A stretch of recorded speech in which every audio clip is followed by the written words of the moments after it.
Selamat pagi, mohon maaf, ini gangguan join.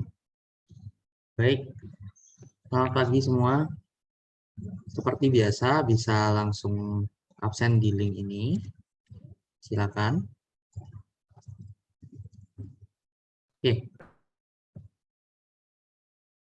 bisa didengar ya suara gue?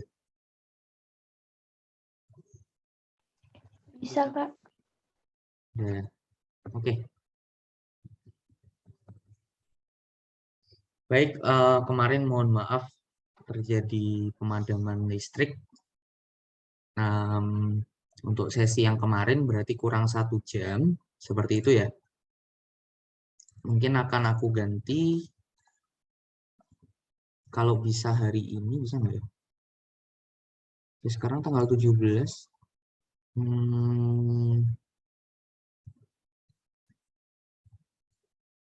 Oke, kita coba ya untuk ganti hari ini.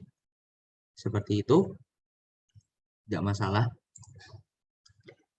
Baik, izin share screen dulu. Mungkin ada pertanyaan dari yang kemarin? Nggak ya, kita baru sampai sini, terus terputus ya. Oke.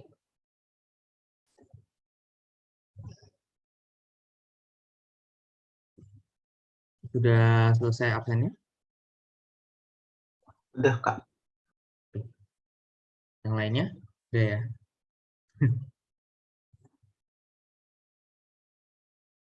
Kemarin sampai sini ya. Terus terputus.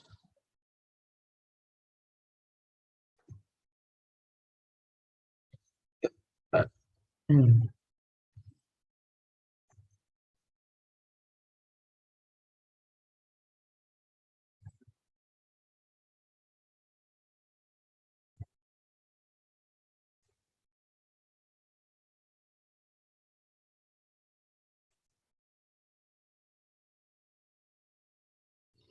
Dua dimensi. Apa ya selanjutnya? Kira-kira yang relevan di OSK.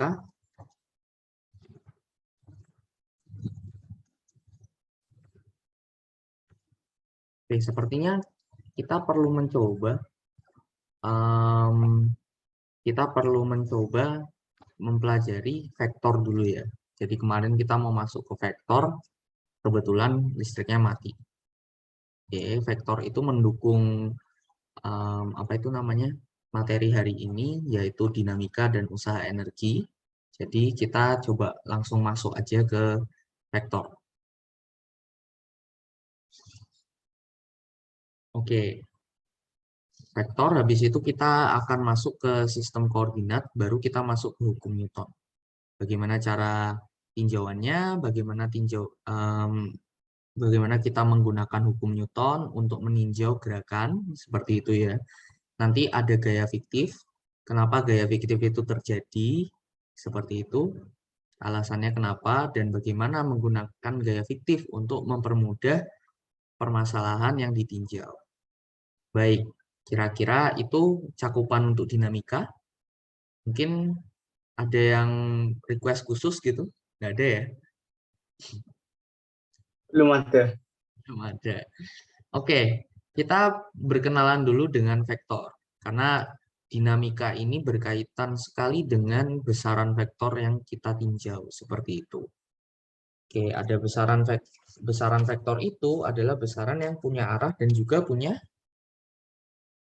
besar ya. Jadi ini adalah sesuatu yang mempunyai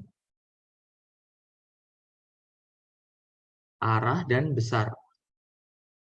Seperti itu. Ini adalah vektor. Jadi kata kuncinya arah dan besar. Biasanya dilambangkan dalam apa? Dalam panah seperti ini. Panah, oke, besarnya 8, seperti itu. Arahnya ke atas sana. Oke, bisa juga panah ke bawah. 9, bisa. Nah, kayak gini. Atau ke samping. Atau bisa keluar juga. Gitu ya. Keluar.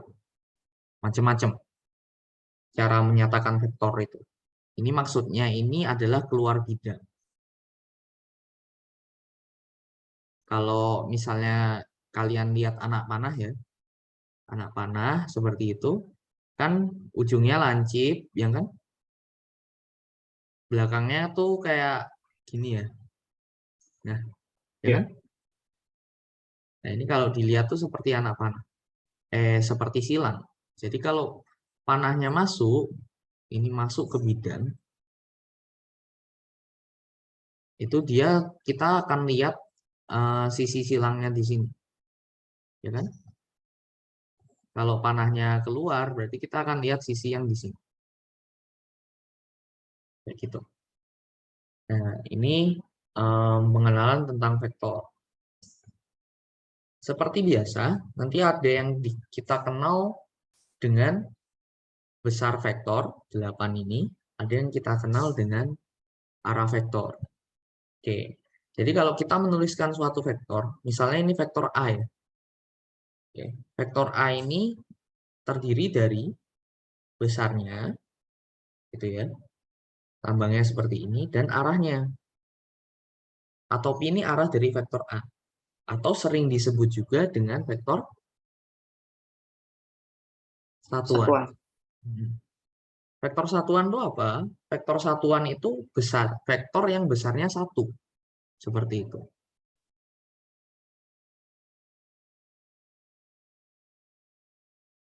Jadi vektor satuan ini menunjukkan arah dari vektor tersebut. Seperti itu. Nah, kita lihat arahnya kemana. Kan gitu kan. Oke, bisa dicoba ya. Bagaimana kira-kira arahnya? Kita coba atau enggak ini? Enggak usah. Baik, itu vektor satuan. Nah, ada juga vektor satuan tuh macam-macam ya. Yang penting besarnya 1. Seperti itu. Tetapi nanti kita juga mengenal vektor satuan koordinat. Oke.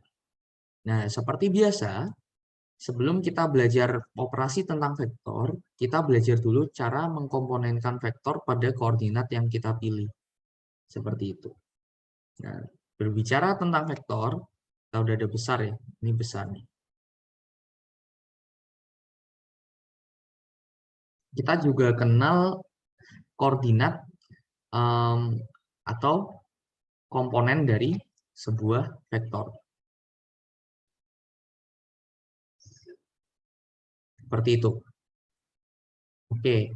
Nah, komponen vektor ini sangat berkaitan sekali dengan sistem koordinat yang kita pilih. Tapi untuk sederhananya dulu, kita pilih sistem koordinat yang paling mudah dulu. Sistem koordinat di mana yang tidak me, tidak meng, apa ya bilangnya? Sistem koordinat ini arahnya tidak berubah seperti itu. Nah, sistem koordinat yang arahnya tidak berubah itu adalah koordinat ruang kartesian seperti ini. Ini arah X, arah Y, dan arah Z. Bisa aja ini X, Y, Z sama aja, nggak ada masalah. Yang penting kalau di-crosskan itu tegak lurus. Jadi X cross Y hasilnya Z. Seperti itu ya. Kira-kira kayak gitu. Nah, kalau vektor kita gambarkan di sistem koordinat kartesian seperti ini, misalnya ini ada vektor A, kayak gitu ya. Nah, vektor ini bisa kita cari komponennya. Oke. Seperti itu. Nah, kalau koordinatnya 3 dimensi seperti ini, nanti akan ada 2 parameter sudut yang kita gunakan. Sudut pi dan sudut theta di sini. Nah, maksudnya komponen dari vektor itu apa? Jadi vektor ini berapa sih yang berjalan di arah Z? Kayak gitu. Oke. Atau pertanyaannya seperti ini. Jumlahan vektor apa yang ada di arah X, arah Y, dan arah Z yang menghasilkan vektor A? Kayak gitu. Jadi kita ingin mengetahui besaran vektor A yang ada di arah X gitu ya. Yang ada di arah Y dan ada di arah Z. Seperti itu. Caranya bagaimana? Nah, di sini kita gunakan trigonometri. Kita akan lihat. Kita cari yang paling mudah AZ dulu. AZ sama dengan apa di sini? A besar A cos theta. Cos theta. Kalau AX besar A, kita lihat, kita cari dulu panjang yang merah ini. Ya kan? Ini panjang yang merah. Setelah itu kita komponenkan lagi.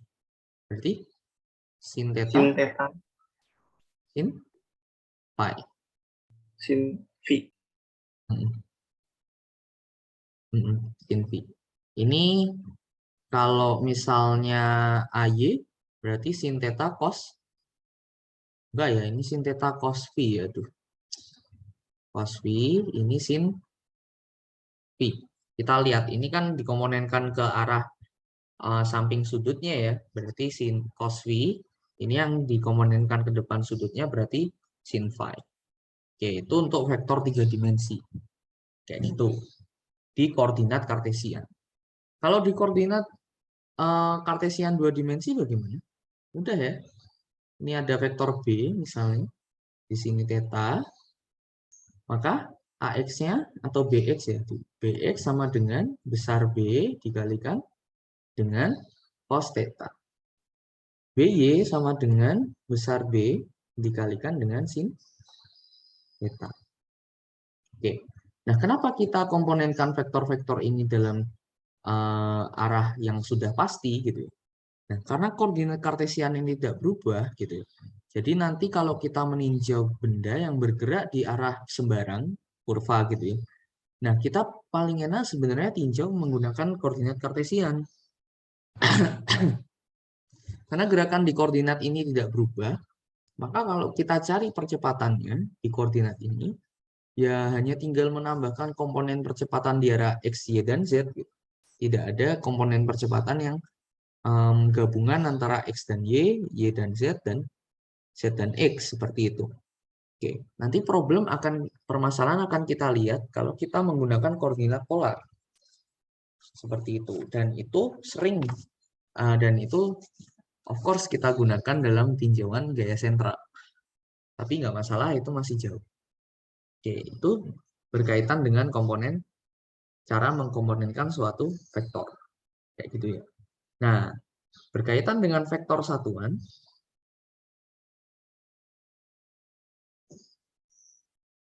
setiap sistem koordinat ini nanti memiliki vektor satuannya masing-masing. Pasangan-pasangannya. Kayak gitu. Setiap vektor bisa kita cari vektor satuan. Seperti itu.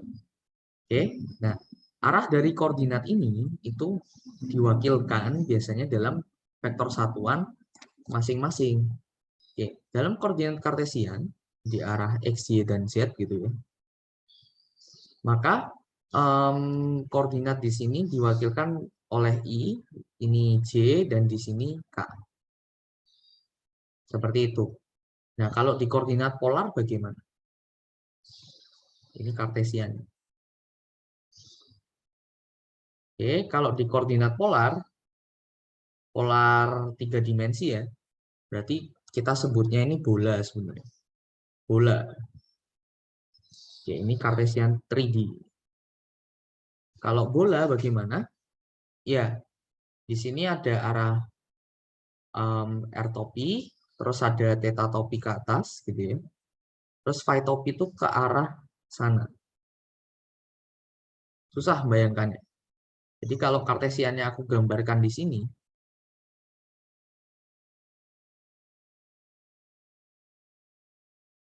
nah, phi topi itu ke arah yang muter ini loh, Mas. Jadi kan ini seperti ini, nah phi topi itu ke arah sana. Ini tegak lurus. Ini tegak lurus dengan ini keluar. Kayak gitu. Ini vektor satuannya sama ya, R topi, phi topi, dan theta topi. Nanti ada juga sistem koordinat silinder. Kalau sistem koordinat silinder, ini Z, ini Y, ini X, ya seperti ini ya. Oke, ini ada R topi, jadi R topinya tuh di bidang. Rho topi kita sebutnya. Terus ada theta topinya seperti ini. ada z topi ke atas. Kayak gitu. Jadi sistem vektor satuannya di sini IJK. Itu ya, ini R topi, phi topi, theta topi. Di sini menjadi rho topi, theta topi, dan z topi. Oke, ini vektor satuan dari koordinat.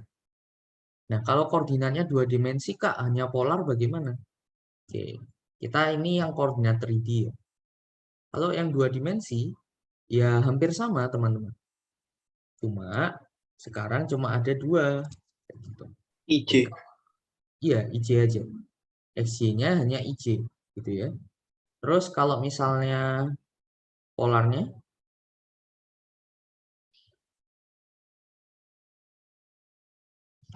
itu nanti ada ini R topi dan di sini theta topi. Kayak gitu. Oke, ini koordinat 2 dimensi, ini koordinat 3 dimensi. Itu tentang komponen vektor, vektor satuan, koordinat. Seperti itu. Nah, mungkin kalau nggak ada yang ditanyain, kita langsung masuk ke operasi vektor.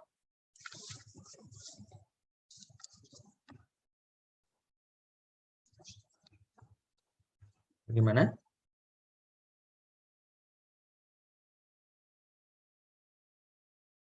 Oke, Mas. Oke, Kak. Oke. Bentar.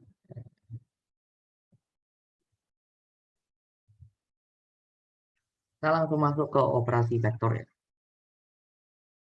Ada apa aja operasi vektor? Penjumlahan pengulangan. Ya. Oke. Pertama pasti yang terkenal penjumlahan dulu ya. Oke, penjumlahan 2 vektor, misalnya ada vektor A dan vektor B. Gimana cara jumlahnya?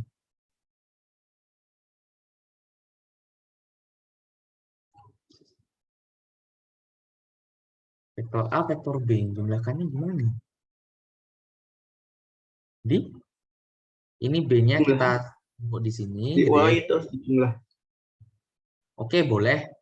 Boleh kita ini dipasangkan koordinat kartesian di sini gitu ya. Oke, terus dicari komponennya.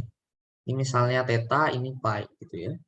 Jadi nanti komponen di arah X, resultan X-nya itu BX ditambah AX gitu ya. Resultan Y-nya nanti AY ditambah BY. Seperti itu, ini bisa dituliskan A cos phi tambah B cos theta. Ini A sin phi ditambah B sin theta. Oke, nanti resultannya gitu ya. Resultan vektornya. Ingat kalau menuliskan vektor dengan panah, maka kalian harus tuliskan arahnya. Tuh. Paling gampang tuliskan aja dalam komponen. Jadi A cos phi tambah B cos theta di arah I gitu ya. Ditambahkan A sin phi tambah B sin theta di arah J. Kayak gitu. Paling mudah seperti ini.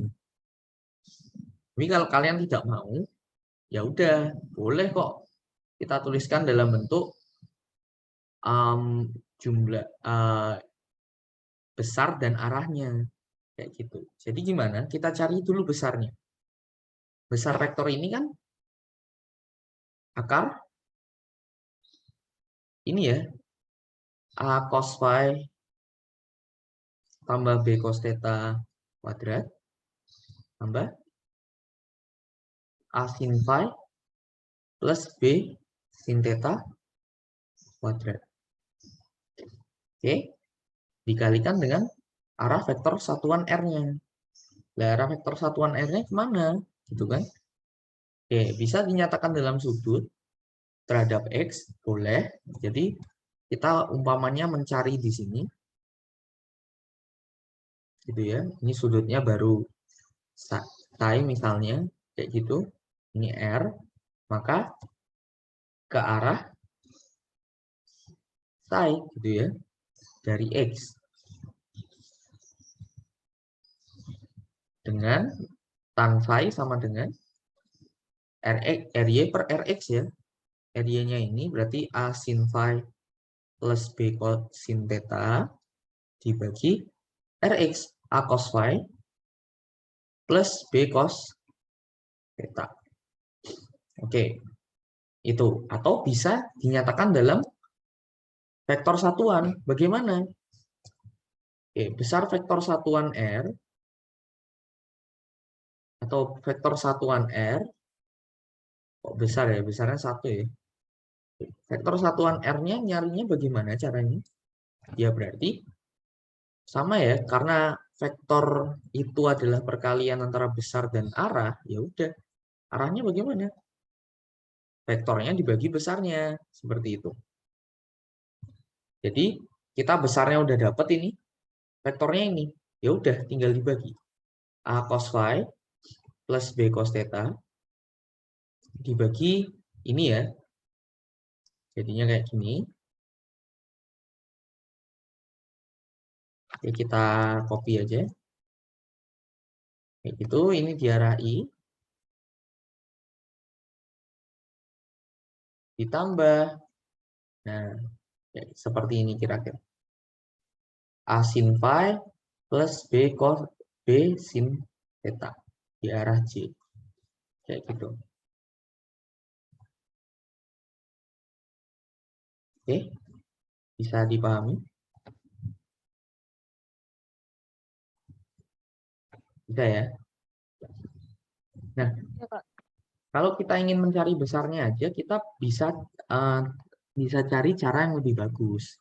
Ya, kita pecah ini ya. Jadi komponen-komponen ini kita pecah. Jadi besarnya aja ya tapi ya. Arahnya enggak ya. Besarnya aja. Jadi besar resultan R-nya nanti akan sama dengan A cos phi A kuadrat cos phi kuadrat gitu ya. Ditambah B kuadrat cos theta kuadrat. Ditambah 2AB cos theta cos phi. Oke.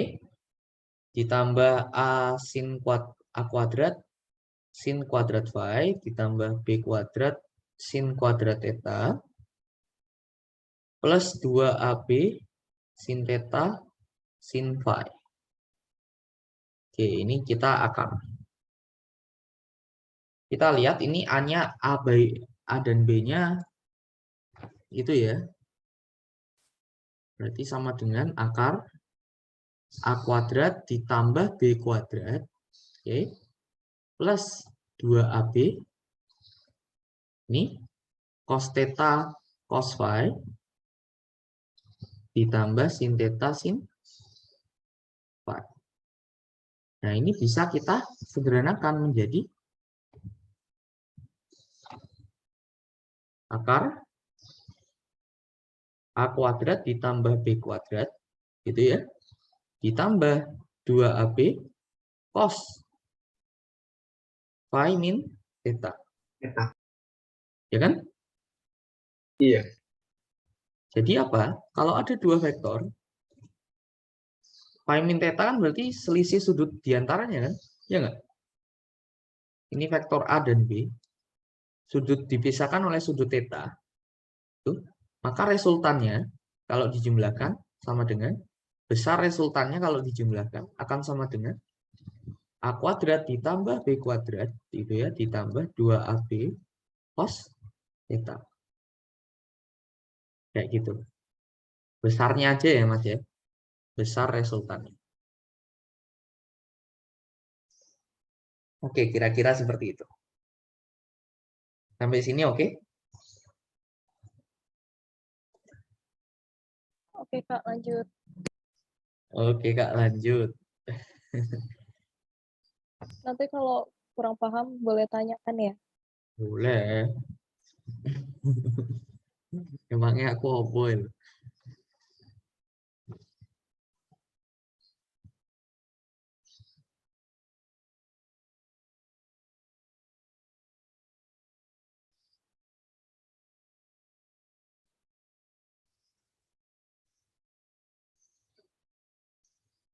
Oke, baik. Kira-kira kayak gini. Ini penjumlahannya. Terus ada pengurangan. Kira-kira sama apa beda?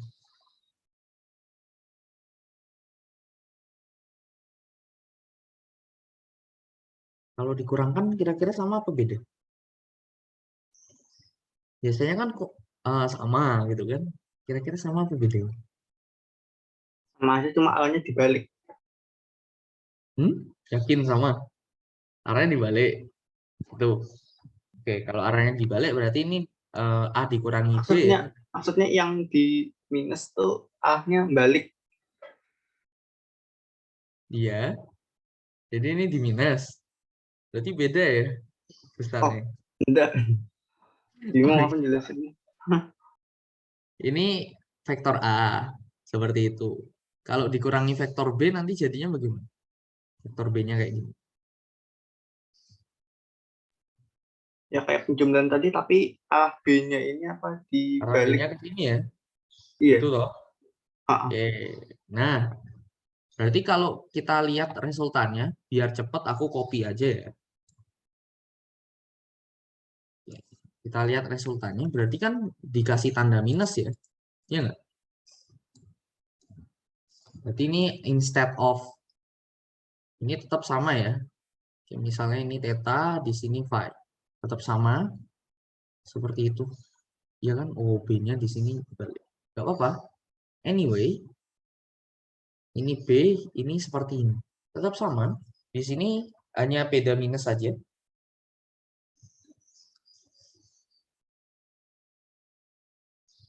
Oke. Di yang bawahnya juga seperti itu. Beda minus, beda minus. Nah, apa yang berbeda? Kita lihat ya. Kita coba cari besarnya. Berarti R ini sama dengan akar A kuadrat ditambah B kuadrat. Tetap sama ya. A cos theta, A sin theta, B cos theta, B sin theta dikurangi. Sekarang dikurangi. Ini 2AB. Oke. Sebentar, sebentar. Iya, benar ya? Benar nggak? Benar, Kak. Cos theta, cos phi. Terus, ini juga dikurangi. Sin theta, sin phi. Oke. Benar nggak ini ya? Benar nggak ya? Kok meragukan? Oke, berarti R besar R-nya sama dengan A kuadrat tambah B kuadrat dikurangi 2AB. Sama ya tadi cos. Oke, karena ini tetanya di atas ya udah theta min phi gitu. Sebenarnya cos theta min phi sama cos phi min theta tuh sama. Tahu nggak kenapa? Penjumlahan, no? Enggak. Karena cos itu fungsi genap, Mas. Oh, Jadi kalau iya. kita lihat grafiknya, kosinus itu grafiknya seperti ini. Simetris ya? Ya nggak? Iya, simetris. Biasanya kalau kita masukin nilai minus dan nilai plusnya itu sama. Iya, Ya. iya. Bisa Kalau nebel. sinus itu fungsi ganjil. Jadi nilai minusnya itu cos minus theta itu nggak sama sin minus theta. Jadi Lawan. sin theta itu sama dengan negatif sin minus theta gitu. Iya. Oke. Kalau cos sama. Kayak gitu. Ini besar R-nya.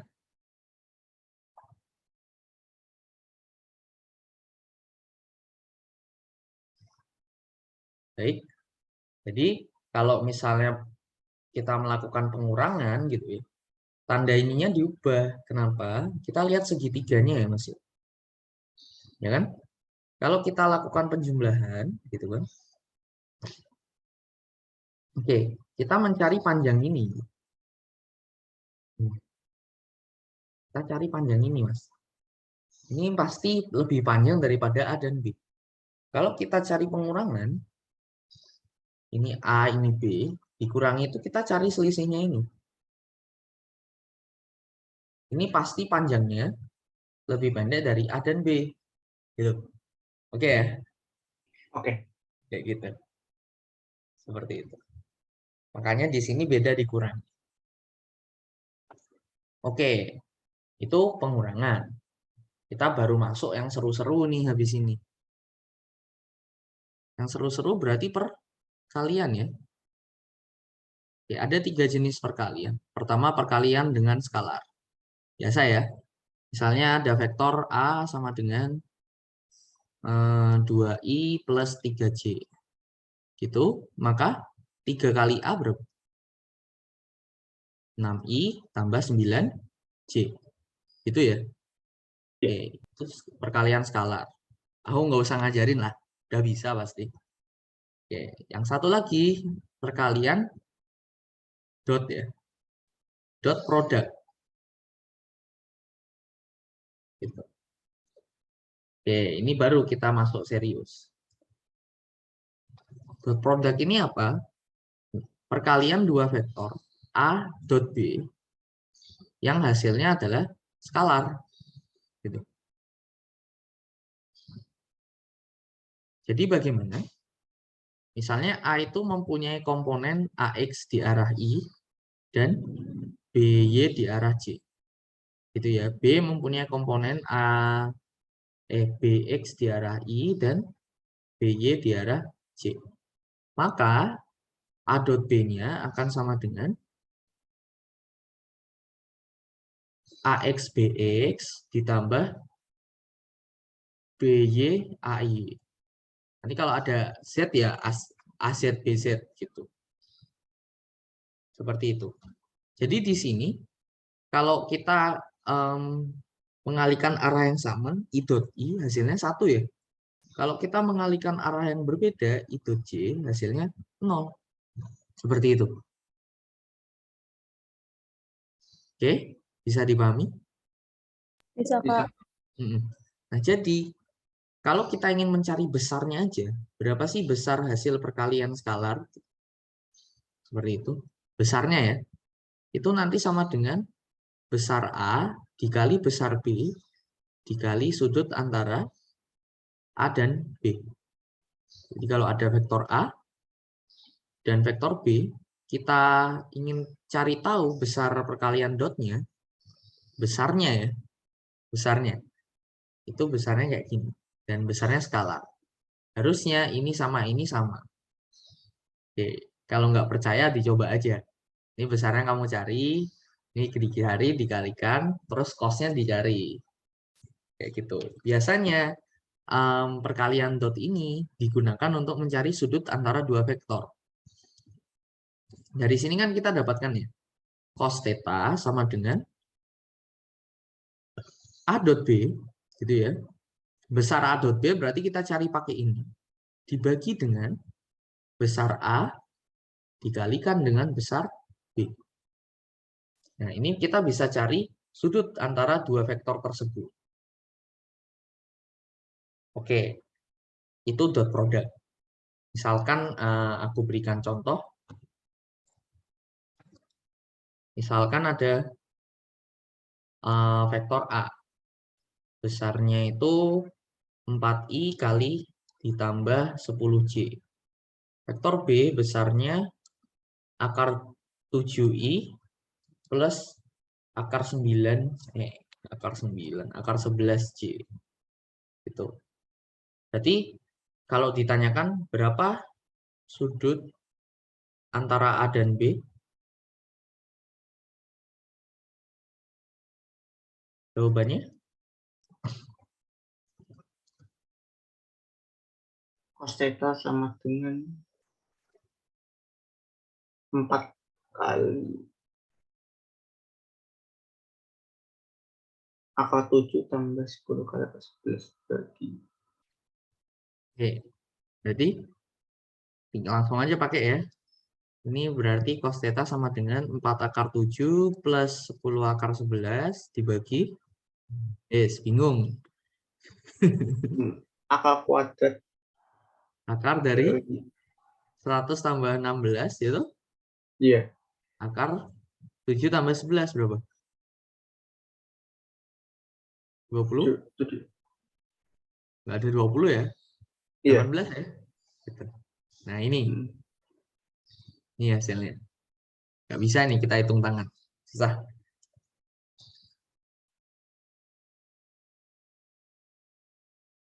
Oke, ada sampai sini jelas? Jelas, Kak. Jelas ya?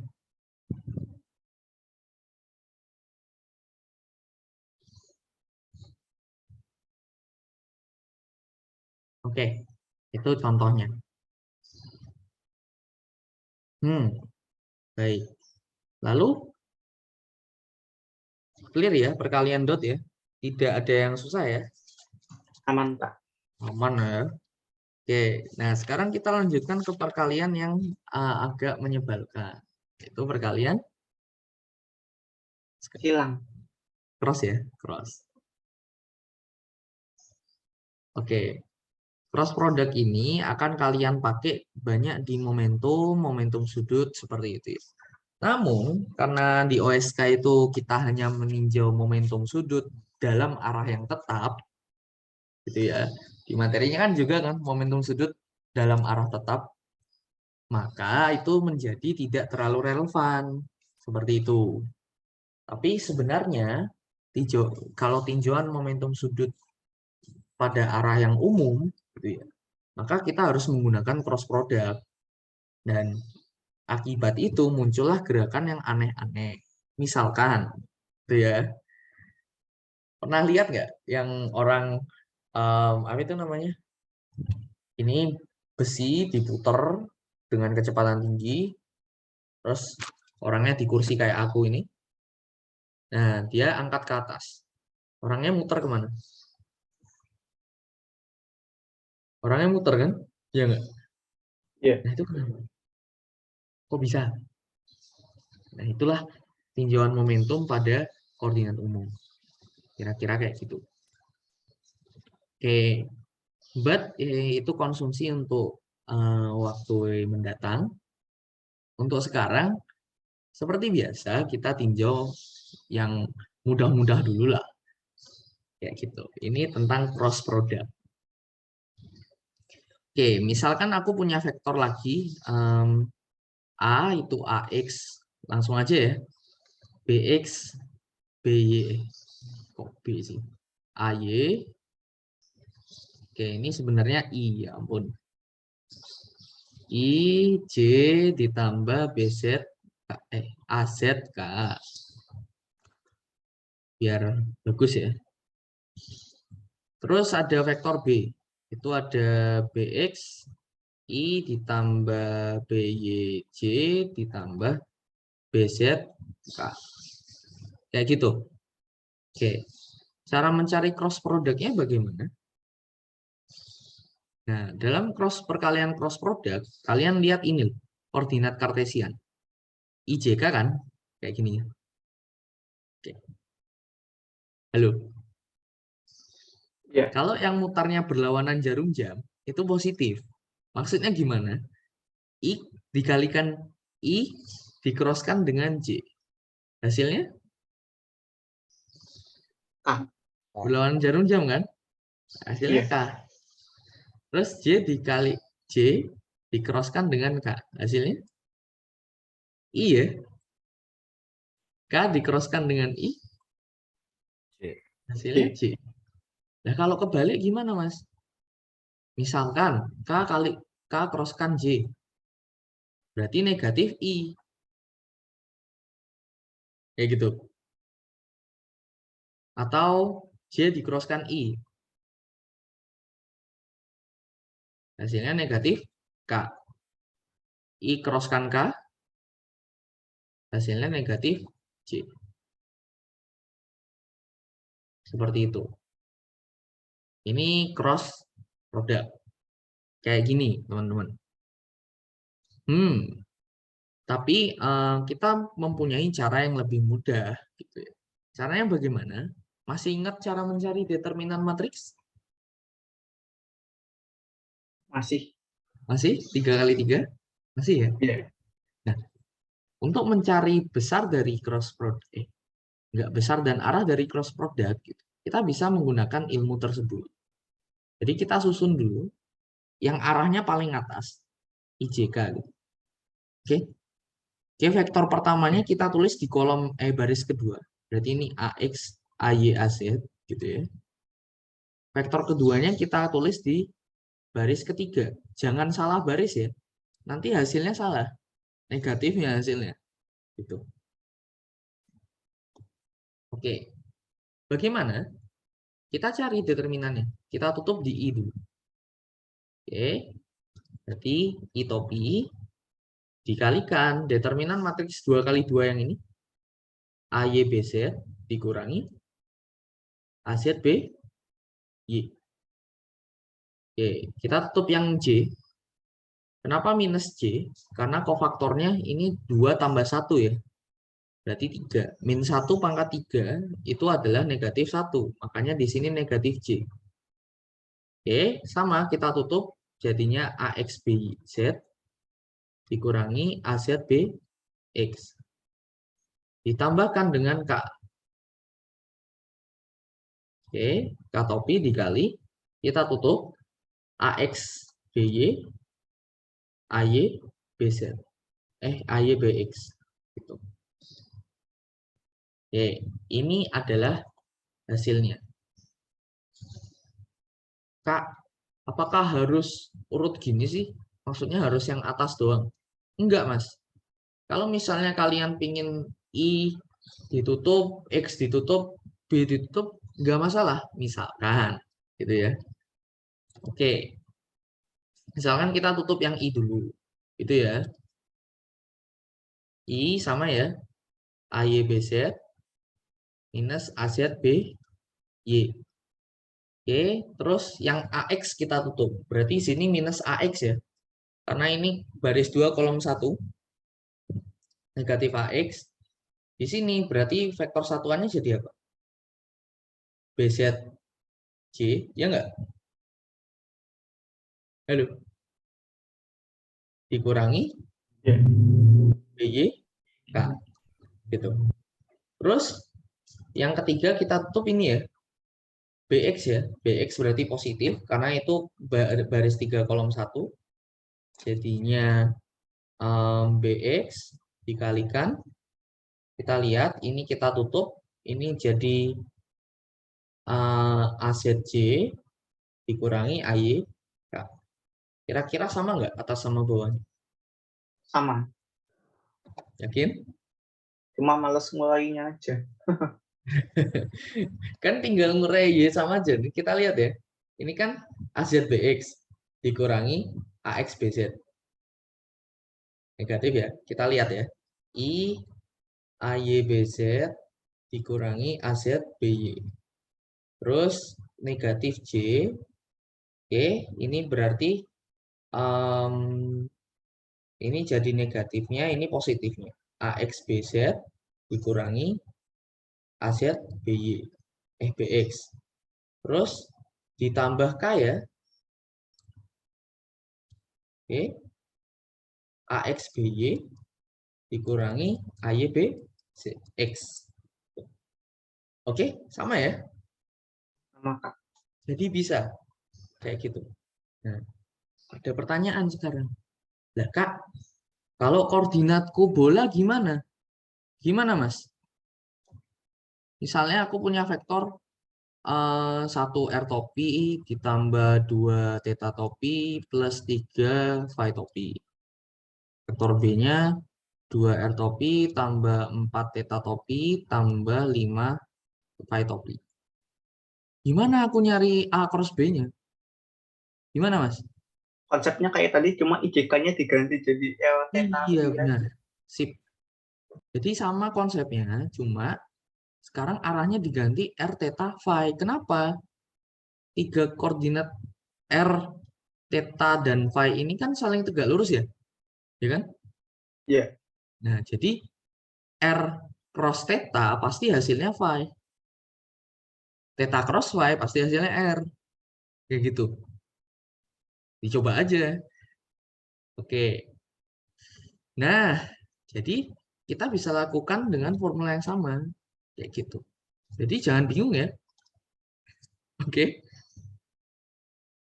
Oke, itu tentang perkalian cross. Kayak gitu. Jadi kita sebatas hanya belajar cara mengalinya aja. Kalau udah bisa ini, pasti mantap. Oke, ada yang mau ditanyain?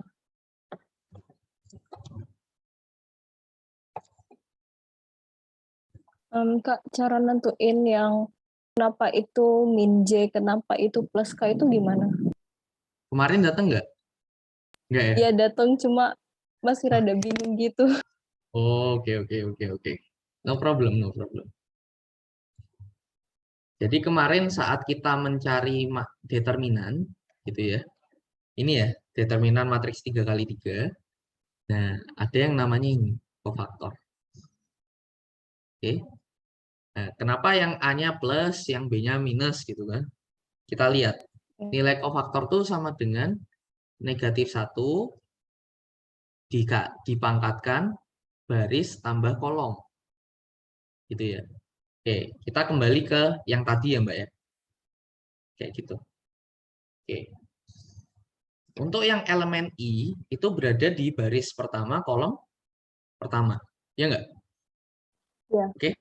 Berarti I ini kita kalikan dengan kofaktor -1 ditambah dikali I dikali -1 dipangkatkan 1 tambah 1. Ya enggak? Berarti Iya, min I 1/2. min 1 pangkat 2 kan min 1 ya. Berarti Iya. I. Makanya I-nya positif. Lalu yang J. J ini kita kalikan dengan kofaktornya -1 dipangkatkan 2 plus 1. Berarti hasilnya -1 ya. Iya. Oh, oke oke oke, Kak. Oke. Berarti negatif J. Nah yang K bagaimana? Sama ya. Min 1, tapi ini 3 plus 1. Berarti ini K. Nah yang bawah bagaimana? Kok AX-nya sekarang negatif gitu kan? Sama. AX itu baris 2 kolom 1. Berarti kan seperti ini. Nanti yang AY positif. Kalau kalian mbaknya milih yang ditutup AX, AY, AZ gitu. Nanti no problem, sama aja hasilnya. Kayak gitu. Tutupnya itu satu baris saja ditutup yang sejajar. Jadi misalnya BX, BY, BZ ditutup nggak apa-apa. Kayak gitu. Jadi nyari determinan tuh nggak harus yang paling atas ditutup, tapi paling enak yang paling atas ditutup. Karena apa? Kita ingin nyarinya kan per arah ya, arah I, J, dan K ya kan? Nah, kalau kita tutup atasnya arah I, J, dan K, kita langsung dapat per arah itu gitu. Kalau kita tutup yang bawah kan arahnya lain-lain, kira-kira gitu. Oke? Oke, Kak. Sip. Baik. Ini ilmu yang akan berguna sampai di kuliah juga. Jadi nggak perlu khawatir, nggak perlu takut. Nggak akan berguna. Pasti berguna. Oke, itu bahasan kinematika terakhir tentang vektor kemarin. Oke, kita lanjutkan ke dinamika.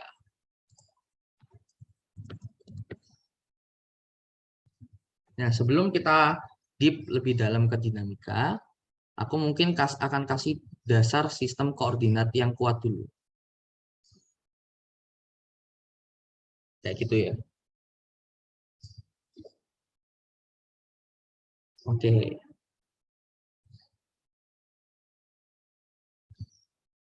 Sistem koordinat. Oke, sudah itu. Ada yang mau ditanyakan mungkin sebelum dilanjutkan? Belum ada, Kak. Belum ada ya. Belum, Kak.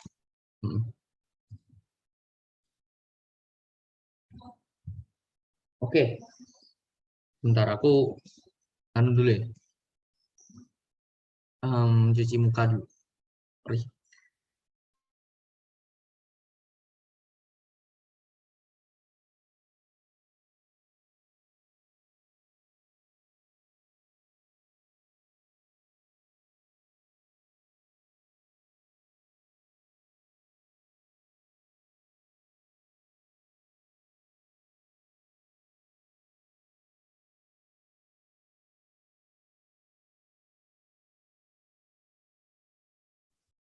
Oke guys, sudah kembali. Salah. Bentar.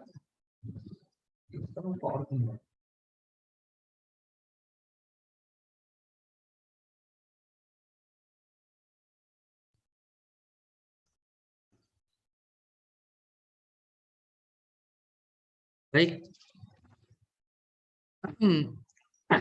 Kita bahas dulu sistem koordinat Kartesian ya. Kartesian yang 2 dimensi dulu ya. Oke. Jadi hanya ada seperti ini. Ini ada X dan Y. Nah, spesialnya dari koordinat Kartesian adalah sistem koordinat ini tidak berubah seiring waktu gitu. Jadi kalau kita ingin menyatakan posisi benda dalam koordinat ini. Misalnya ini ada benda bermasa M. Jadi posisi benda M ini R akan dinyatakan dalam XI ditambah YJ. Ya kan? Nah, spesialnya karena arahnya tidak berubah, berarti kan I topi dot atau aku nulisnya gini. DI topi per DT sama dengan arahnya terhadap waktu bagaimana? Apakah X-nya itu akan belok-belok? Misalnya detik pertama lurus, detik kedua seperti ini, detik ketiga ke sana. Enggak kan? Enggak ya? Enggak, berarti ini 0 kan? Begitu pula dengan arah Y-nya. Oke. Jadi kecepatan bendanya cukup dengan kita nyatakan dalam kecepatan di arah X dan kecepatan di arah Y. Ya enggak? Yang kita lakukan dengan itu kan, gerak apa itu namanya? Kinematika kemarin kan? Gitu. Oke. Berarti percepatannya R double dotnya sama ya, percepatan di arah X ditambah percepatan di arah Y.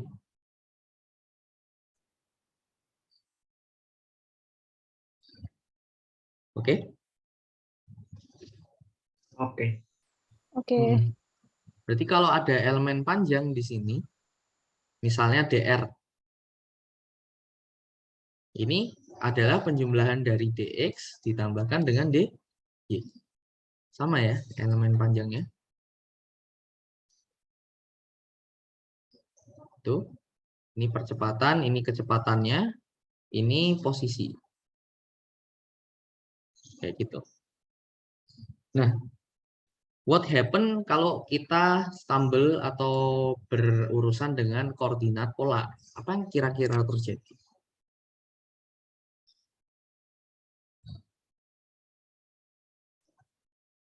Pada koordinat polar? Oke. Mostly ini akan digunakan pada gerak melingkar gitu ya. Tapi tinjauan gaya pada koordinat polar ada gitu ya. Oke, tapi nggak apa-apa, kita coba.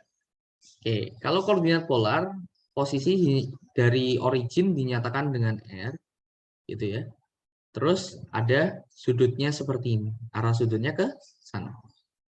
Oke ya. Jadi benda M posisinya dalam koordinat polar dinyatakan dalam R topi. Mudah ya? Ya enggak? Iya. Tapi apa jeleknya?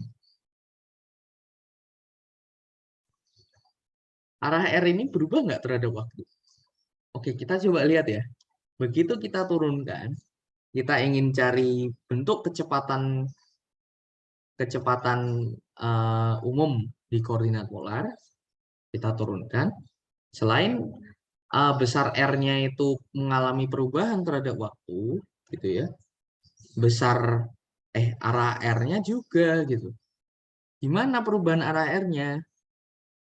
Oke, misalkan arah R absennya tuh di arah R selanjutnya itu di sini. Seperti itu ya. Oke? Oke. Jadi gimana?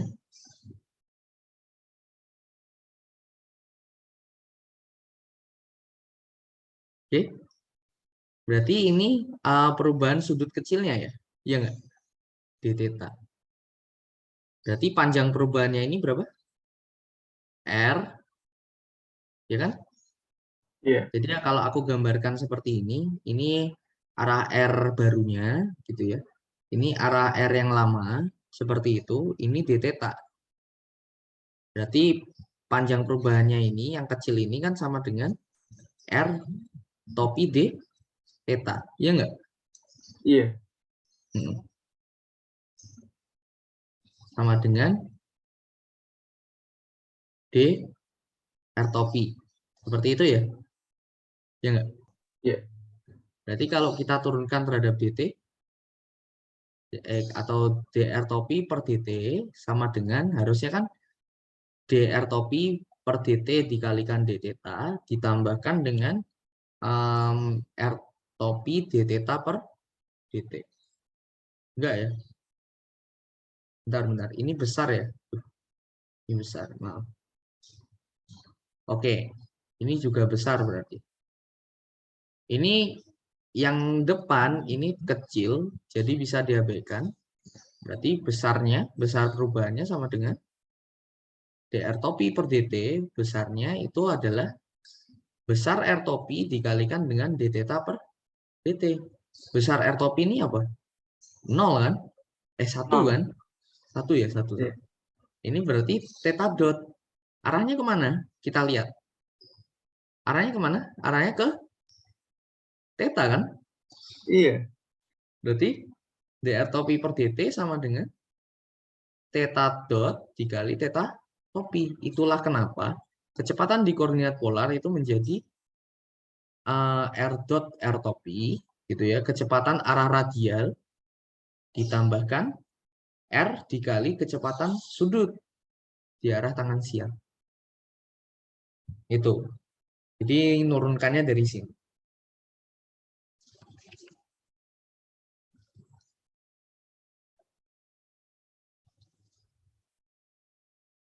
Oke? Oke. Nah, gimana kalau kecepatannya? Percepatannya maksudnya.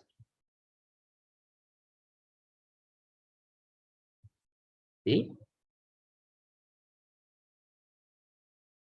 Ya, ini Mas siapa ini yang ngecat? Kenapa? Lah iya kan besarnya nggak berubah. Besar R topi kan selalu 1, Mas. Kan vektor satuan. Oh iya toh. Besar vektor satuan selalu 1. Ya nggak?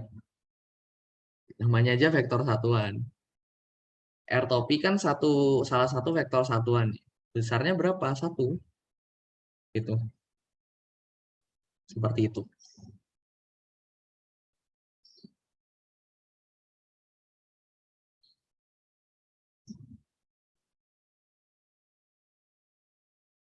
Oke. Nah, kita bisa cari juga di sini berarti R double dot percepatan arah radial dikali R topi ditambahkan R dot dikali R dot R topi dot ditambahkan R dot theta topi ditambahkan R theta double dot theta topi ditambahkan R theta dot theta topi dot. Di sini yang belum kita punya adalah theta topi dot. Oke, bisa kita cari. Bagaimana? Anggaplah theta awalnya ke sana. Gitu ya. Oke, theta awalnya ke sana, setelah berubah sedikit d theta awalnya theta akhirnya jadi ke sana. Ini kalau kita perhatikan ini juga d theta besarnya. Berarti besar perubahannya ini adalah theta topi, besar theta topi gitu ya. Dikalikan d theta. Itu adalah besar perubahannya ini. Gitu ya, d theta topi. Kalau kita diferensialkan dengan dt itu kita cari besarnya aja, maka ini ya juga sama dengan d theta per dt sama dengan theta dot. Seperti itu. Nah, sekarang arahnya kemana? Kita lihat. Arah awalnya seperti ini ya, lalu dia semakin ke sana semakin ke arah minus R. Makanya nanti d theta topi per dt itu sama dengan negatif theta dot R topi. Oke. Nah, di sini kita masukkan, maka R theta topi dikurangi R theta dot kuadrat di arah R topi, tambahkan R theta double dot plus 2 R topi, R dot theta topi.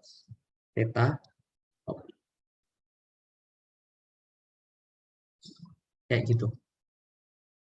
Ini adalah bentuk percepatan di koordinat polar. Nanti ada juga bentuk percepatan di koordinat polar 3 dimensi. Gitu.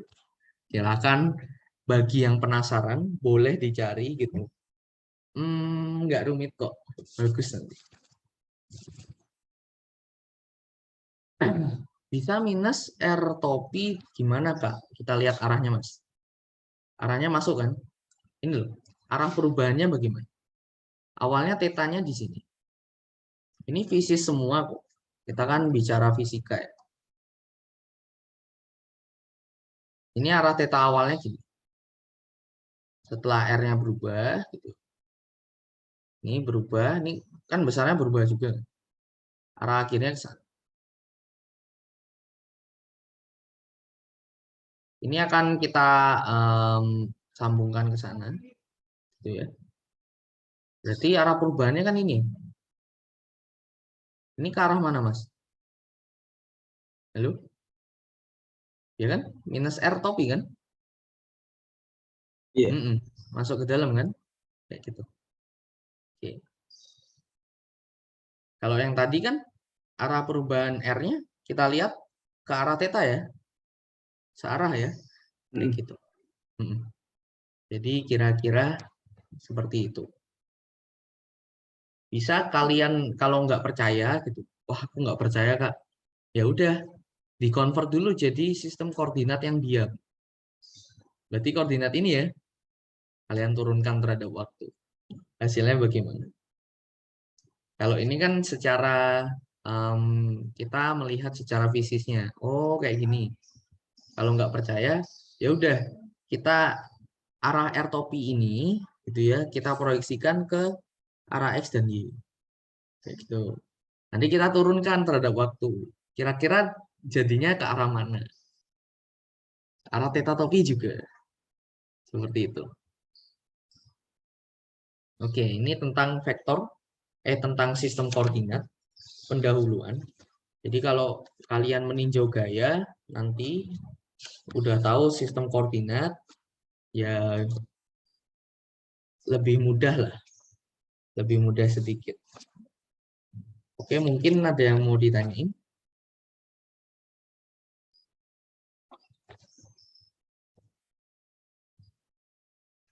Halo?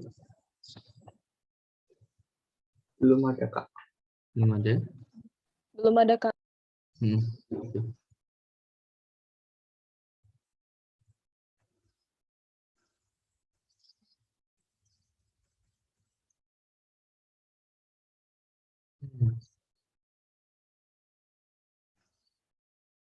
Oke.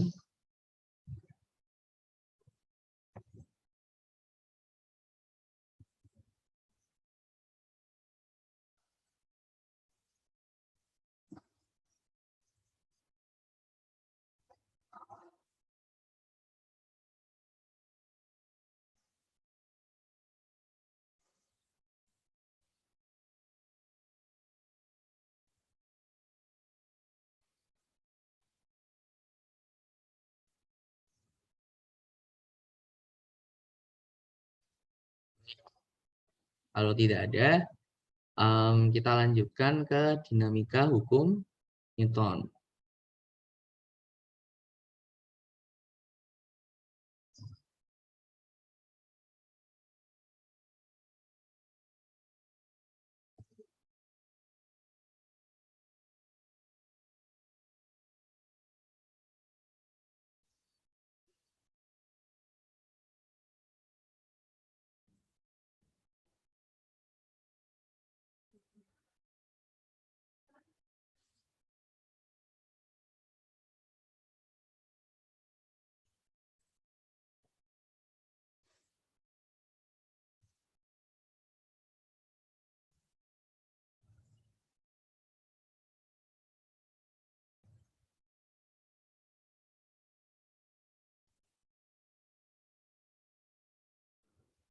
Oke.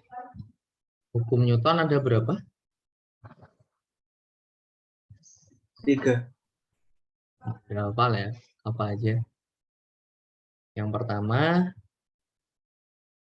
kalau tidak bunyi aslinya ya, mungkin aku ucapkan aja bunyi aslinya, terus aku tulis dengan simbol gitu. Ya Mas, halo. Tahu dia lomba itu peringkat berapa? 16. Baru nilainya lebih tinggi daripada Kazaki. Hah? Belum Mbak Dede. Ya ada apa?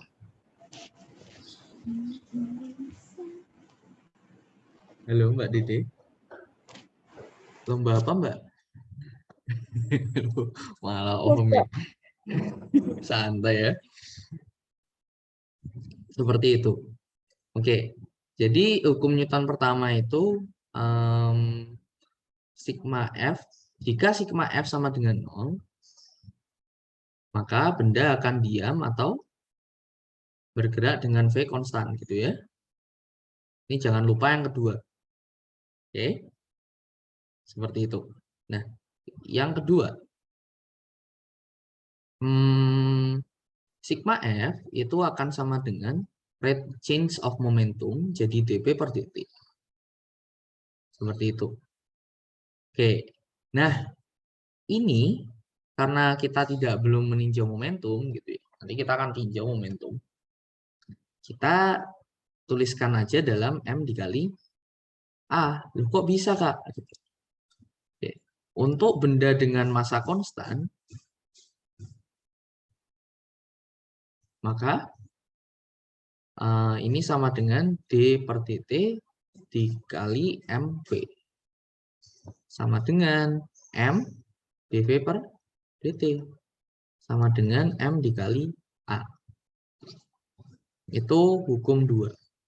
Hukum 3 Newton jadinya. Seperti itu. Seperti itu. Nah, kalau ada gaya dari satu benda gitu ke benda lainnya, misalnya benda satu memberikan gaya ke benda 2. Maka benda 2 akan memberikan gaya ke benda 1 dengan besar yang sama, tapi pada arah yang berlawanan. Gitu. Seperti itu. Jadi gaya itu terjadi ada pasangannya gitu.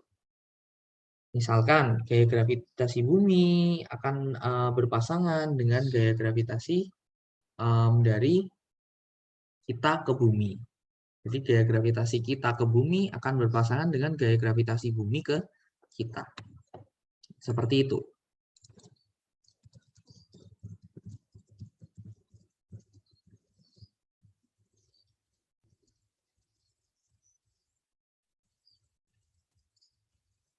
Oke, Kak. Oke.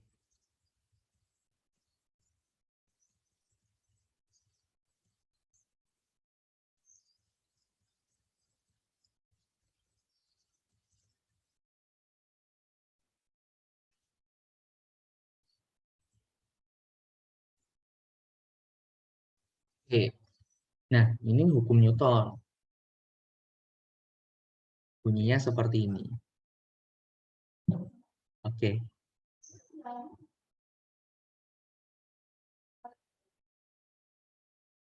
Jadi, apa itu gaya?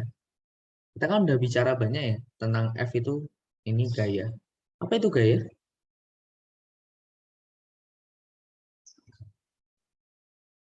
Apakah gaya penyebab gerak? Bisa jadi. Tapi kalau kita lihat dari ini, gaya itu adalah penyebab perubahan gerak. Oke, penyebab perubahan gerak. Jadi bagaimana penyebab perubahan gerak gitu ya? Kenapa? Coba kita lihat ya. Kalau benda bergerak lurus, dia happy flowing bergerak lurus. Gitu. Suddenly, tiba-tiba ada gaya, kita pukul. Apa yang terjadi dengan gerakannya? Gerakannya berubah. Jadi gitu ya? Iya, ke bawah. Kalau benda diam, kita kasih pukulan. Diam menjadi bergerak. Gerak. Jadi kalau benda kita kenakan gaya, dia akan berubah lintasannya, berubah gerakannya. Yang tadinya lurus jadi belok miring ke sana. Oke, kalau gayanya terus-menerus, yang tadinya lurus menjadi melingkar ya. Gitu. Oke, kira-kira seperti itu. Itu tentang hukum Newton. Tapi ini tidak bisa kita gunakan untuk apa-apa ya. Gimana cara menggunakannya? Gimana ini ya? Nggak bisa gunain untuk apa-apa, Kak. Oke. Mungkin ada yang udah pernah meninjau gerak dengan hukum Newton sebelumnya? Diagram benda bebas. Ya, sebentar. Diagram benda bebas, oke. Mungkin aku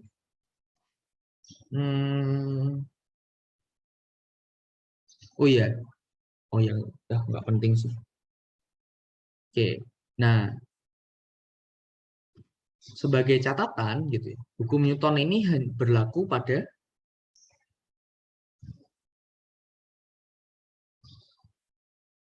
satu benda atau acuannya di kerangka inersial ya. Jadi hukum Newton yang seperti ini berlaku untuk acuan di kerangka inersial. Kalau tidak di kerangka inersial, maka kita harus modifikasi hukum Newton ini. Karena dia tidak berlaku. Loh, kok bisa? Di hukum satunya dia bilang, hukum saya ini berlaku di sini loh, Pak.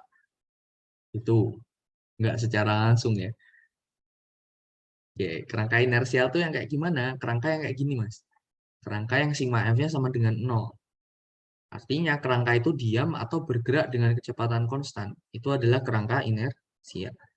Oke, kira-kira mudahnya kayak gitulah. Biar nggak susah-susah banget. Nah, yang kedua berlaku pada kecepatan jauh lebih kecil daripada kecepatan cahaya. Jelas ya? Tidak usah dijelaskan lagi ini ya. Halo? Iya, Kak.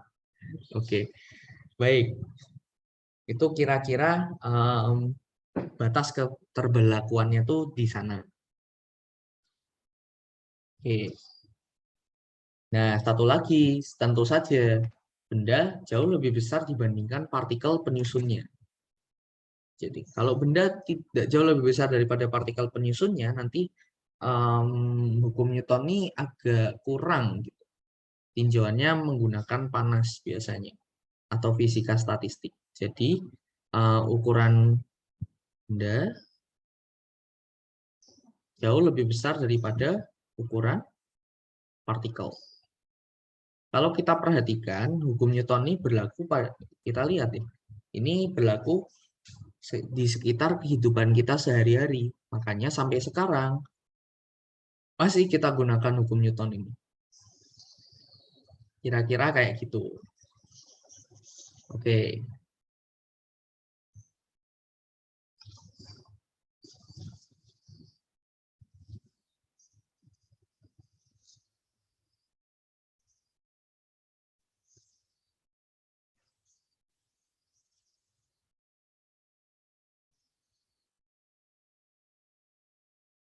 Baik.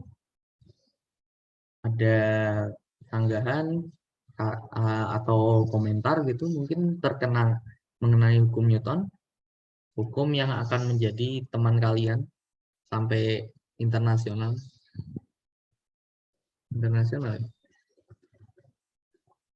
Mungkin halo. Belum ada. Iya, Mas. Ada. Yakin nih.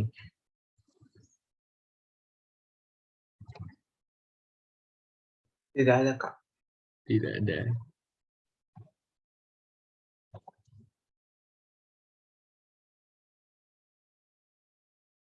Untuk saat itu belum. Oke, ini tidak, hukum Newton ini tidak akan berguna kalau kita tidak bisa makainya ya, ya kan? Nah, Pertanyaannya, bagaimana cara menggunakannya? Kan gitu toh. Gimana cara menggunakannya? Langsung aja ya. Oke, kita tinjau dulu untuk tinjauan hukum Newton pada koordinat. Ya. Yang gampang dulu lah ya. Oke, mau langsung ngerjain soal OSK yang ada hukum Newtonnya apa gimana ini? Apa bentar Kak? Bentar dulu ini. Gimana?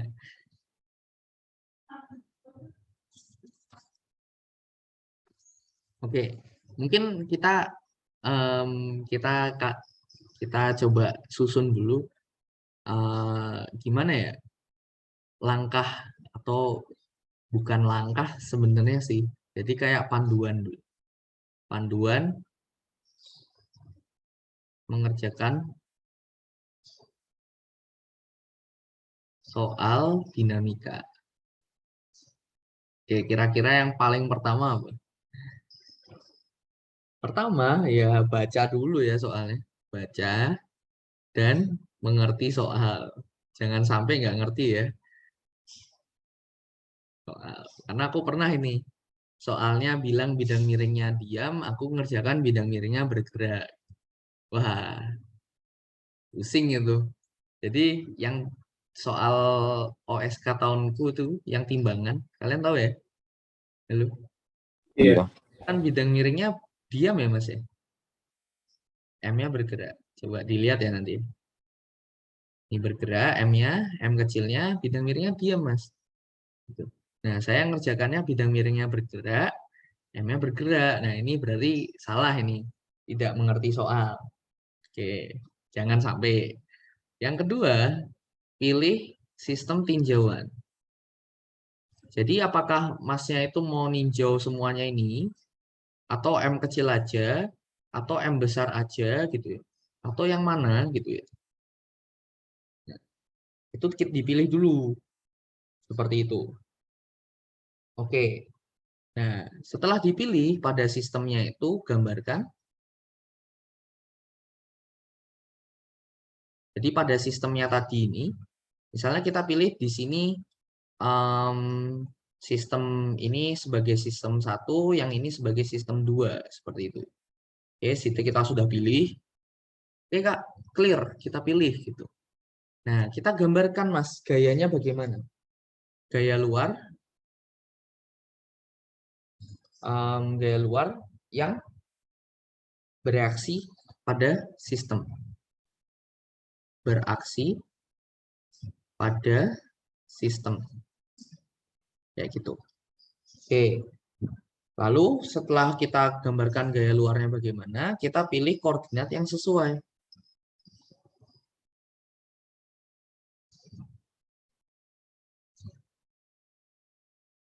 Kayak gitu. Oke ya, misalnya ini untuk M kecil sudah kita gambarkan, oh ini ada gaya normal Mas. Ada MG kayak gitu, ada gaya gesek, misalkan gaya hambatan udara, misalkan kalau ada ya, gaya pegas gitu. Oke, udah kita gambarkan semua nih Mas, cukup. Oke, sekarang jobnya pilih koordinat yang sesuai, dipilih koordinatnya, mau miring kayak gini, gitu ya, atau tegak, atau malah koordinat polar gitu, monggo, gitu ya. Tapi kan ini koordinat kartesian dulu ya. Maksudnya pilih koordinat itu seperti itu. Oke, lalu cari komponen gaya pada setiap sumbu koordinat. Kayak gitu. Jadi pada sumbu koordinat yang mana kita cari komponen gayanya. Kira-kira kayak gitu. Nah, yang kelima, oke, tulis semua persamaan hukum Newton untuk semua sumbu. Tulis persamaan hukum 2 Newton untuk masing-masing sumbu, gitu ya.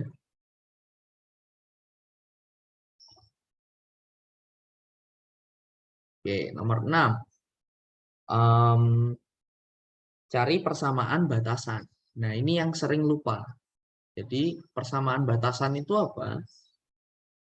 Ada yang tahu? Nggak tahu, Kak. Oke. Persamaan batasan itu seperti ini. Ini kan benda ini bergeraknya terbatas ya. Maksudnya gini, apakah dia di gerak Y bebas bergerak? Tidak ya. Tidak ada gerakan di arah Y. Nah, itu yang dimaksud persamaan batasan. Misalkan kalau ada dua benda seperti ini, kita tarik. Apakah benda dua bergeraknya sendiri lebih cepat, benda satu lebih lambat? Enggak ya? Enggak Enggak. juga kan? Gitu, ya kan? Nah, ini yang kita maksud persamaan batasan. Gimana sih batasannya? Oh, berarti benda dua sama benda satu percepatannya sama. Jadi gerakannya terbatas kan? Gitu loh. Oke. Atau misalnya di sini, di katrol. Kayak gini. Ini terus seperti ini. Nah, apakah percepatan ini sama? Enggak, bagaimana? Oh, ini sama dengan ini tambah ini. Nah, itu kita sudah membatasi gerak dari suatu bendanya. Kayak gitu. Oke? Oke. Oke. Kira-kira konsepnya seperti itu.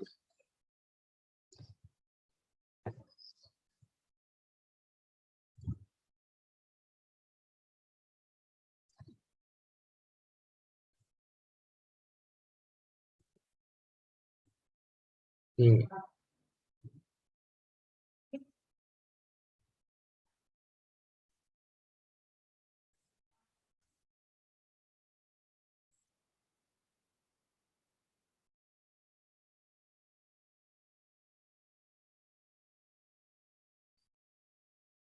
Kira-kira konsepnya kayak gitu, teman-teman. Itu mengenai persamaan batasan. Setelah itu kita sudah ketemu ya bahasa fisikanya sih cari variabel yang diinginkan ya. Oke, kalau bahasa bagusnya apa? Kuli. Gitu ya. Oke, yang 8 C satuan dan kasus khusus. Jangan sampai yang diminta percepatan gitu. A gitu. Udah bagus nih, M1 tambah M2, M3 plus M3, M2 kuadrat misalnya dibagi M1, M2 tambah 4, M1, M3 plus M1 tambah M3 gitu ya. Nah, G-nya nggak ada. Salah apa enggak ini kira-kira? Salah. Salah ya. Salah. Dengan ya. G-nya nggak ada. Waduh, susah ini. Berarti satuannya masa? Enggak kan? Kayak gitu. Oke, kira-kira seperti itu, teman-teman.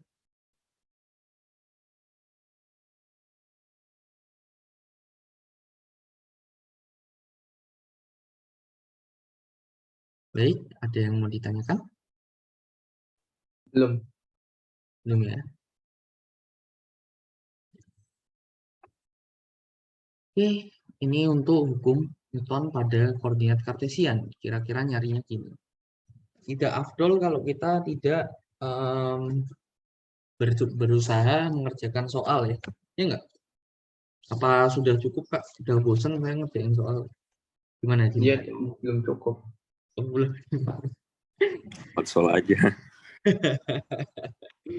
Ya kan siapa tahu gitu kan. Kemarin ada yang milih susah itu bosen gitu kayaknya. Tuh.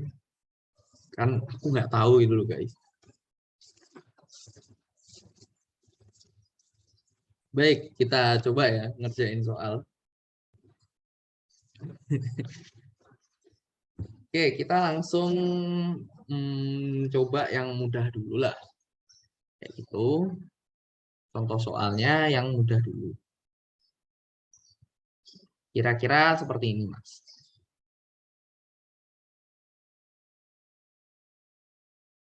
Oke, ini kayak gini.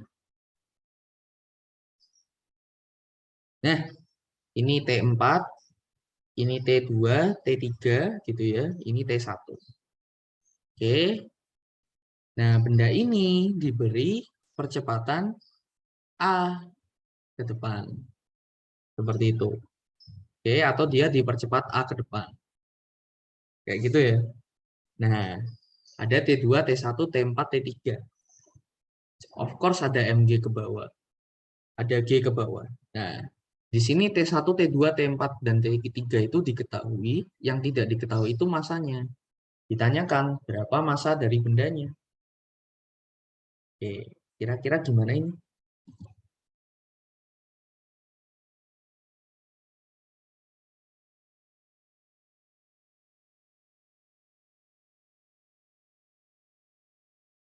Halo?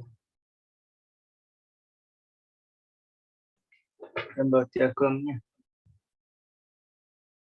Ini diagramnya udah ada. Nanti Oh kita iya, lakukan ya.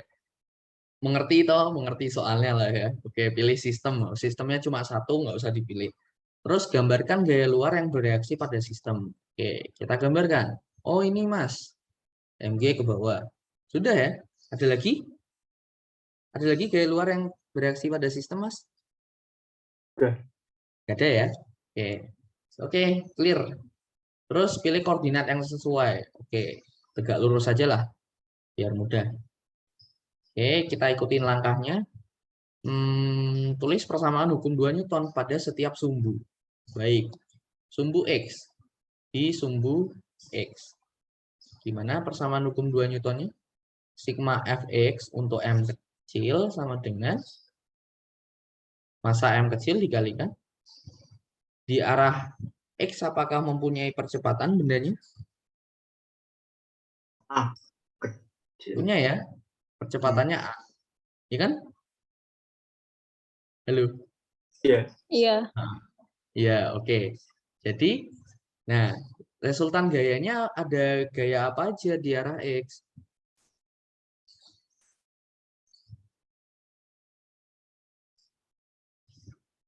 Ada gaya apa aja? T2 T2, T1, G, T2. minus S1. T2, arah kemana yang positif dipilih? T2. Kita pilih ke kanan positif ya, berarti T2-nya positif. Iya kan? T2 narik ya. Oke, dikurangi T1 sama dengan M dikali A. Oke? Oke. Oke. Terus disumbu ya. Sigma Fy untuk M kecil sama dengan arah ke atas positif ya, aku pilihnya. Sama dengan M kecil dikali AY-nya berapa ini? G AY-nya G? Yakin? minus G. Yakin? Loh, Mas, AY-nya berapa ini? 0. 0. 0 kan? Oh, 0. Iya. Iya, dia lompat-lompat nggak? Nggak toh. Enggak. Oh, gitu toh. Nah, resultan gayanya ada apa aja? Ada T4 ke atas, T3 ke bawah, MG ke bawah, gitu ya. Berarti T4 min T3 sama dengan MG. Oke? Oke. Ya gitu. Iya. Jadi berapa masanya?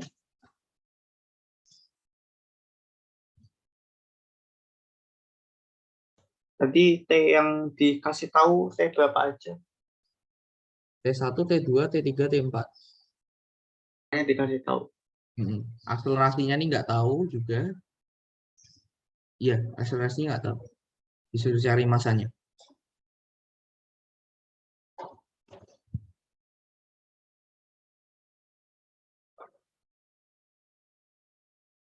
Gimana?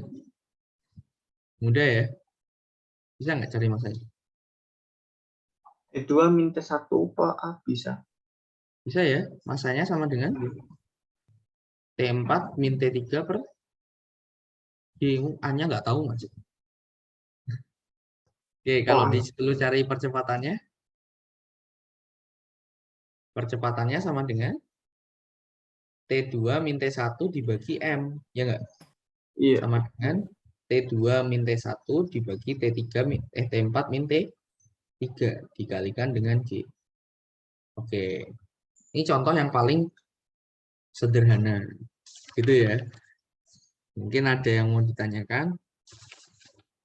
Kalau kita approach ini dengan gaya fiktif gimana ya? Kenapa? Bisa? Kalau kita Bisa. Belum sampai ya, Mas. Kan baru ini kan pada kerangka inersial kan? oke. Oke. Bisa. Memang bisa. Lalu kalau saranku sih lebih enak di tanah. Terkadang gimana ya? Emang iya gaya fiktif itu kadang lebih mudah. Cuma kalau tidak paham konsepnya, mending pakai di tanah. Seperti itu. Karena kita sudah, Masnya bisa tahu pasti bahwa di tanah itu tidak mungkin ada hal-hal lain. Seperti itu. Nggak mungkin akan ada hal-hal yang tidak enak. Misalnya gaya-gaya lain, gaya-gaya fiktif yang lupa kita cari atau tidak kita include-kan, seperti itu. Nggak mungkin ada kayak gitu. Cuma kalau kita gunain gaya fiktif dan yakin gaya fiktifnya hanya itu, ya nggak apa-apa. Biasanya sih lebih mudah. Biasanya, tapi nggak menjamin juga itu akan lebih mudah loh ya. Bisa jadi lebih susah. Kayak gitu. Oke ya.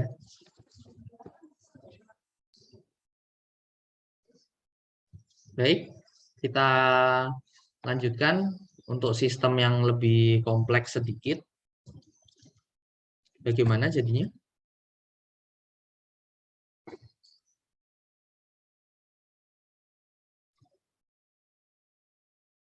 Halo? Ada yang punya ide gitu? Enggak ya? Ya, Mas Agastya. Nggak tahu aku. Tahu. Oke, tadi kan yang mudah ya, bosan ya. Kita coba langsung deh. Sekarang bidang miring. Jadi soal yang tadi aku menyusahkan diri sendiri gitu ya. Bidang miring. Oke, mungkin aku introduce dulu ke non-inersial.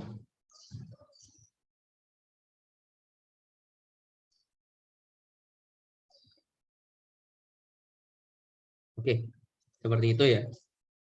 Biar kita bisa langsung mengerjakan problem, kalian bebas mau pakai kerangka inersia maupun non-inersia.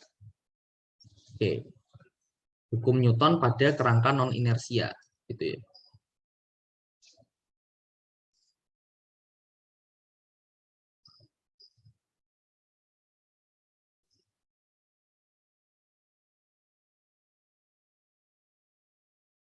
Oke, ini masih untuk koordinat kartesian ya, Mas ya.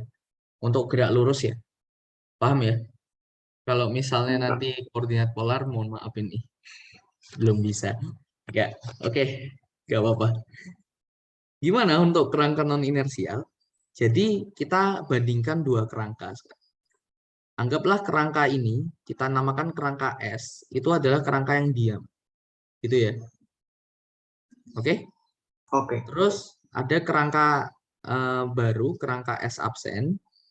Ini kerangka yang bergerak. Gitu ya. Oke.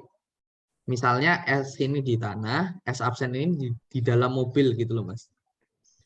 Oke ya.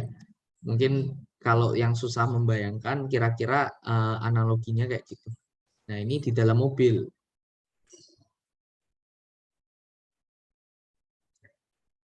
Seperti itu. Nah, kerangka S absen ini bergerak dengan percepatan A. Atau ginilah, A besar. Oke. Kita akan tinjau gerakan benda. Jadi, ini posisi bendanya, ini R absen gitu ya. Seperti itu, dari luar sini. Nah, posisi koordinat dari sininya berarti kan kita sebut R absen. R besar gitu ya. Oke ya. Berarti Iya. kira-kira posisi koordinat terhadap posisi benda terhadap kerangka ini bagaimana? Kerangka yang diam. R terhadap kerangka yang diam sama dengan R besar. Posisi kerangka S absennya ditambahkan dengan posisi benda terhadap kerangka S absen. Kan gitu kan? Iya. Oke. Kalau kita turunkan, berarti kecepatan bendanya sama dengan kecepatan kerangkanya, gitu. Iya. Ditambahkan dengan kecepatan benda di Kecepatan kerangka benda. S absen, gitu kan? Iya nggak? Iya. Oke ya. Jadi misalnya di dalam mobilnya kecepatan 60 km per jam.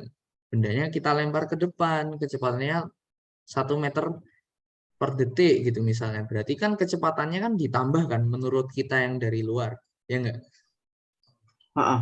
Berarti kalau diturunkan lagi, maka percepatan benda di kerangka yang diam, ini diam ya Mas ya.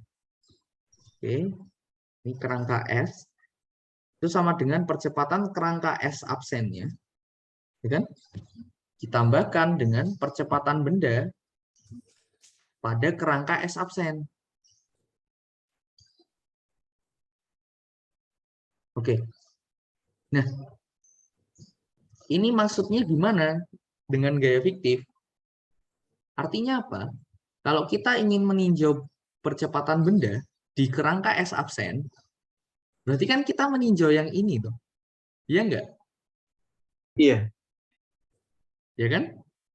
Berarti percepatan benda di kerangka S absen sama dengan percepatan benda di kerangka tanah dikurangi percepatan kerangkanya. Kan gitu. Kerangkanya. Iya. Ya enggak? Berarti kalau misalnya tadi ya yang ditanyain di mobil ini gitu ya. Oke ya. Boleh nggak Kak pakai gaya fiktif? Nah, kenapa kok muncul gaya fiktif? Karena kita berada di kerangka non inersia. Caranya bagaimana?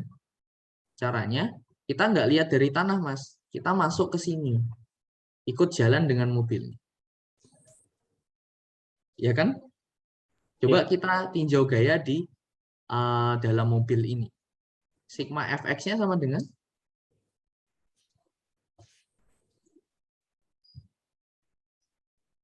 Sigma Fx-nya sama dengan apa? Kok bingung? 0. 0 ya? 0 dong. Iya. Dia tuh diem tuh. 0. Oke. Lah, T2 dikurangi T1 sama itu aja. Ayo. Ada gaya fiktif. Nah, di sini agar dia tetap sama, tinjauan kita tetap sama, makanya muncul suku gaya fiktif ini, Mas. Seperti itu. Suku yang ini. Gitu ya. Dia akan muncul suku gaya fiktif ke belakang. Yang percepatannya sama dengan M dikali percepatan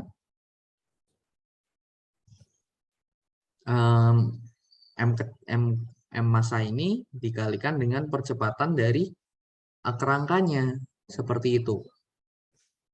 Seperti yang kita lihat di sini. Kayak gitu ya. Di dalam hal ini kan percepatan yang kita lihat itu kan sama dengan 0 ya. Ya enggak? Oke. Percepatan yang mana ini yang sama dengan 0?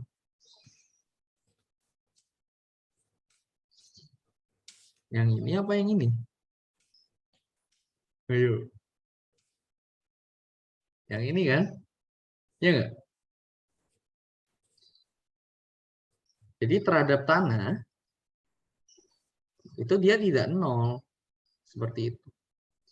Terhadap tanah dia enggak 0 percepatannya. Iya. Ya kan sama dengan percepatan kerangkanya. Ya, tapi terhadap kerangka dia 0. Seperti itu. Berarti kalau kita misalkan ini tinjau gaya di kerangka, misalnya ya, ini ada bendanya ini, kita tinjau gayanya, gitu ya. Jadi kita coba ya, untuk yang ini. Maksudnya kok bisa muncul gaya fiktif gitu ya. Oke, kalau kita tinjau gaya di kerangka luar kan, Maksudnya masuk akal ya. Gaya yang diterima benda sama dengan massa dikali percepatan di kerangka luarnya. Ya enggak? Oke ya? Oke. Nah, sekarang kalau kita tinjau gaya di kerangka yang dalam. Di kerangka non-inersial. Maka M dikali R double dot absen. Iya enggak? Berarti F sama Iya. dengan M dikali R double dot sama. Oke ya? Iya ya? Kan harus sama ya? Sama. Harusnya kan hukum Newton kita tinjau di kerangka mana aja harus sama ya? Lah, di sini enggak ya, Mas? Waduh, gimana ini? Gimana ini? Waduh. Iya. Nah, inilah yang kita sebut dengan gaya fiktif. Gitu ya. Ini muncul akibat dari adanya dari kerangka yang tidak inersia. Gitu. Nah, sebagai catatan kalau kalian mau gunain gaya fiktif, mau gunakan hukum Newton biasa, itu sama aja, Mas. Nggak ada bedanya. Bentar ya.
Oke, jadi di sini nanti bedanya hanya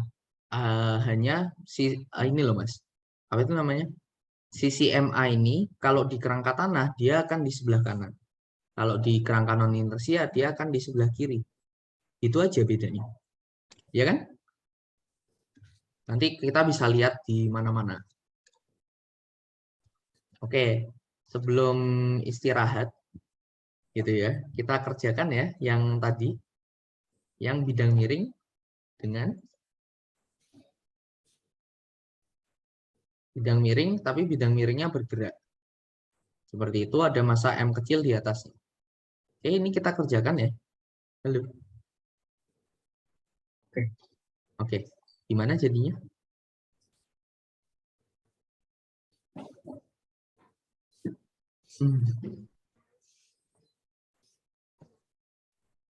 Gimana ini jadinya nih? Wah, bingung ini.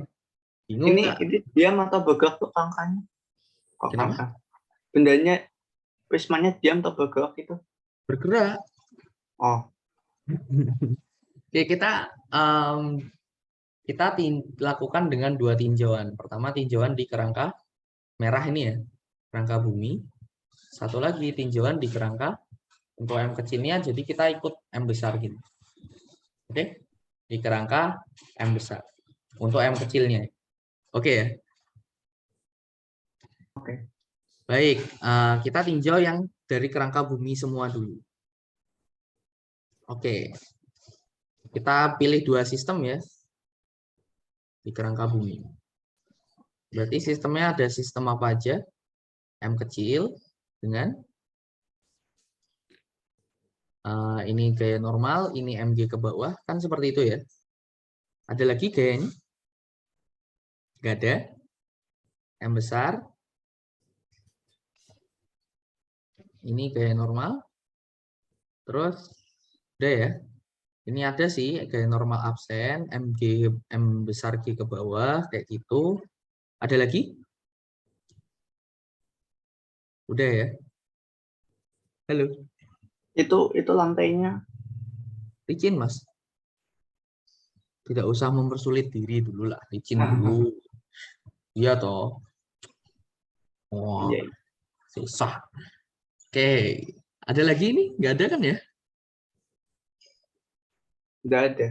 Nggak ada. Terus gimana dong?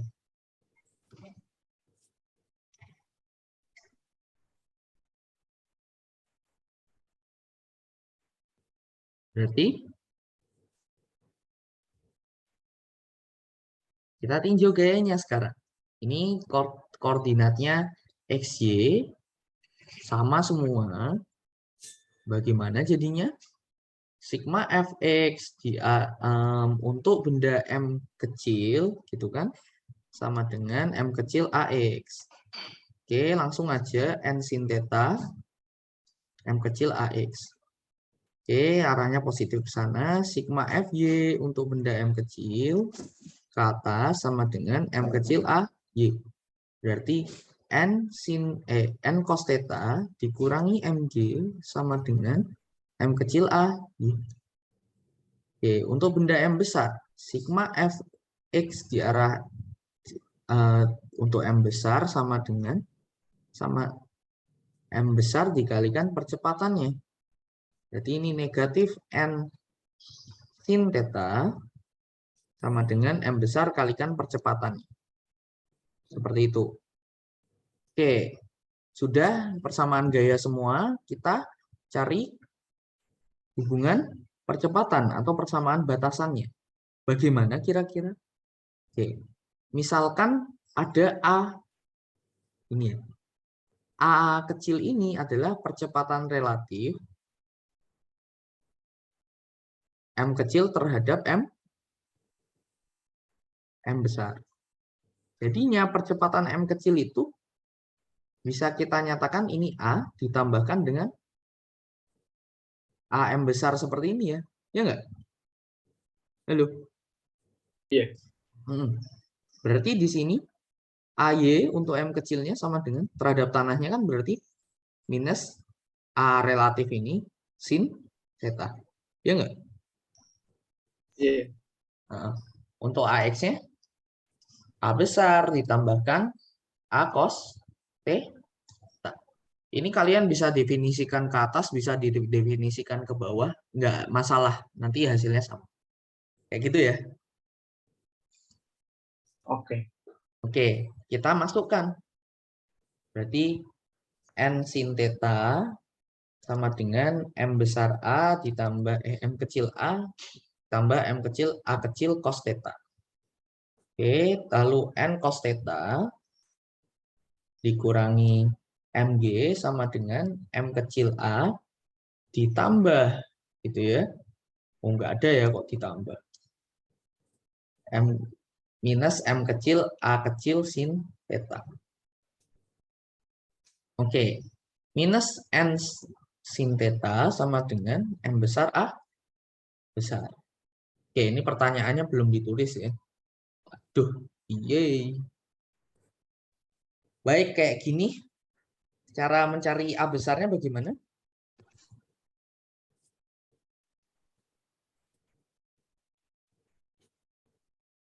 Halo?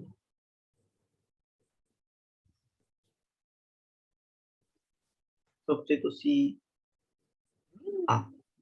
Jangan guys. N. Boleh.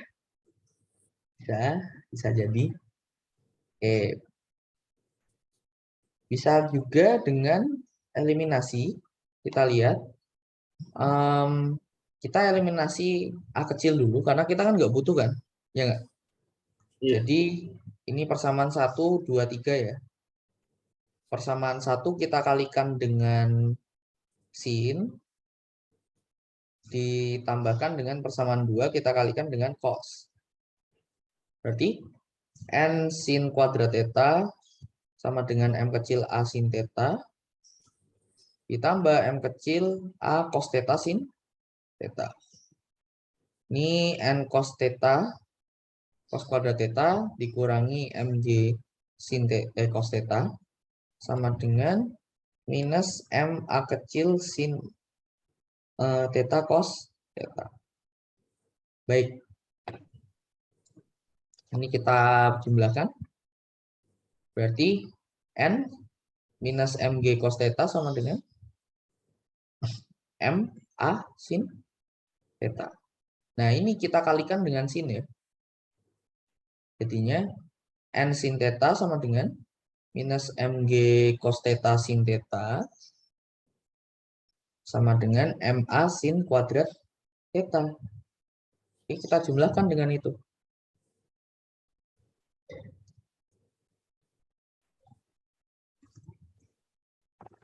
Hasilnya minus mg cos theta sin theta sama dengan m kecil sin kuadrat theta ditambah m besar dikalikan a. Berarti a-nya sama dengan minus m kecil per m kecil sin kuadrat theta plus m besar dikalikan g cos theta sin theta. Kayak gitu. Oke ya. Kenapa tanda minus ini muncul di sini? Ada yang tahu alasannya?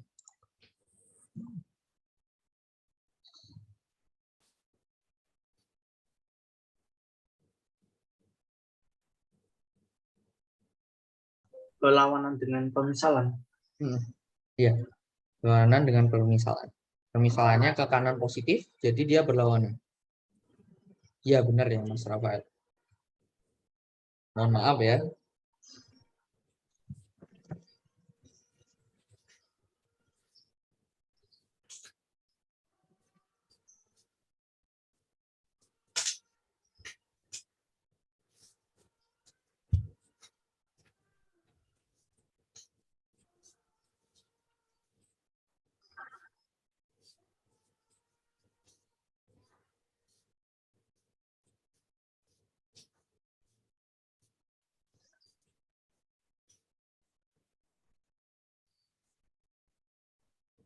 Kak, kenapa AX sama dengan A besar tambah A cos theta tadi?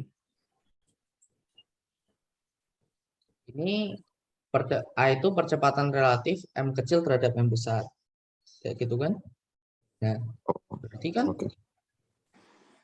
Oke, wis oke. Oke, coba kita cari pakai gaya fiktif kira-kira bedanya di mana? Di M kecil kan? Kita gitu ke belakang, ya enggak? Kayak gini kan? Halo? Ya enggak? Iya. Oke, berarti di sini kita pilih koordinat yang miring aja. Ya toh? Memudahkan hidup kan? Apa enggak usah? Oke, kita pilih koordinat yang miring jadinya gimana? Ini Y, ini X.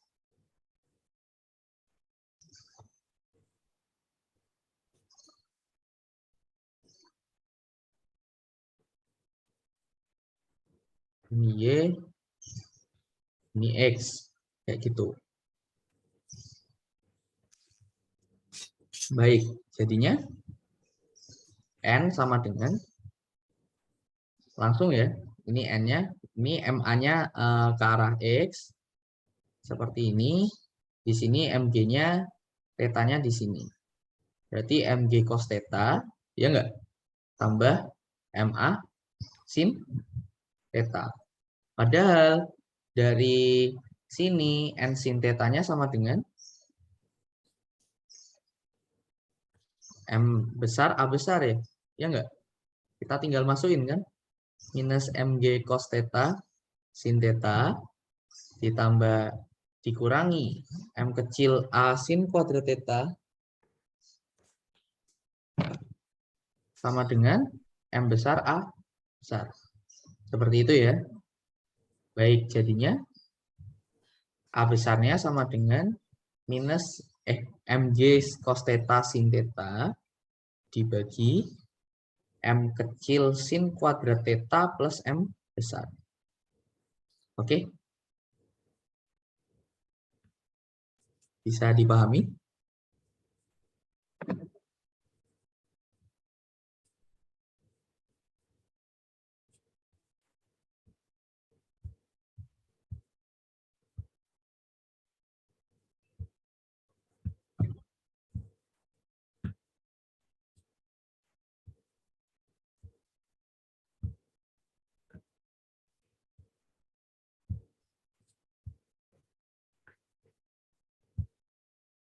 Halo? Bisa dipahami? Bisa, Kak. Oke ya, lebih mudah ya. Ya, sebenarnya pilihan masing-masing, mana yang lebih mudah, mana yang lebih susah, pasti semuanya ada yang lebih mudah dan yang lebih susah. Kayak gitu. Kalau aku suka yang di tanah sih, cuma ya kalau mau pakai kerangka non inersia bisa juga gitu loh. Kira-kira seperti itu.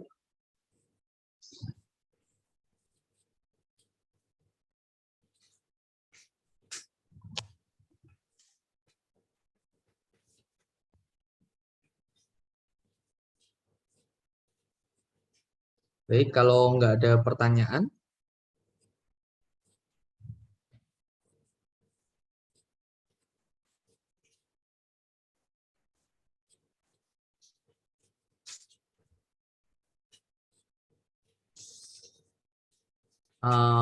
kita cukupkan dulu. Kita istirahat ya, nanti sekitar jam 1 kita mulai lagi. Seperti itu. Halo. Iya, Pak. Oke. Baik, terima kasih untuk atas perhatiannya. Sampai jumpa lagi 1 jam dari sekarang. Baik, monggo silakan istirahat. Sama-sama Mas Arif.